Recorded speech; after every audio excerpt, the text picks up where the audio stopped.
गाजियाबाद से एक दिल दहलाने वाली घटना सामने आई है।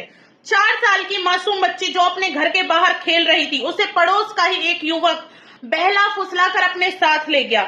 टॉफी दिलाने के बहाने उसे एक सुनसान प्लॉट में ले गया, जहां उसके साथ दरिंदगी की गई और फिर सच छुपाने के लिए उसे बेरहमी से मार दिया गया।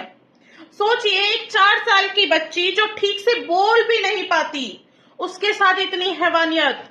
घर वाले अपनी बच्ची को ढूंढते रहे, परेशान होकर पुलिस को सूचना दी और कुछ देर बाद वही बच्ची खून से लथपथ हालत में मिली। डॉक्टरों ने उसे मृत घोषित कर दिया। पूरा परिवार तबाह हो गया। कमिश्नरेट गाजियाबाद के अंतर्गत दिनांक 16 मार्च को रात्रि लगभग 9 बजे के आसपास थाना नंदग्राम में एक सूचना प्राप्त हुई कि एक खेत में एक बालिका घायलावस्था में पड़ी मिली है, जिसको स्थानीय लोगों के द्वारा और परिजनों के द्वारा अस्पताल ले जाया जा रहा है। तत्काल पुलिस द्वारा इस सूचना पे अस्पताल पहुंचा गया, जहां पर इलाज के दौरान बालिका की मृत्यु हो गई है। पुलिस के सभी अधिकारियों के द्वारा घटनास्थल का निरीक्षण किया गया है।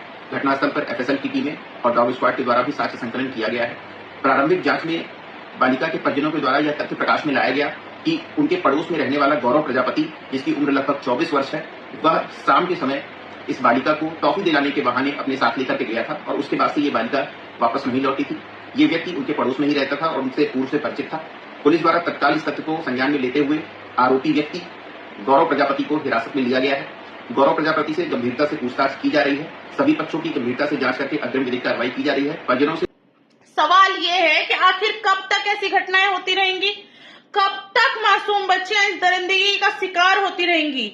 और सबसे बड़ी बात यह है कि ये मामला उस राज्य का है जहां बीजेपी की सरकार है।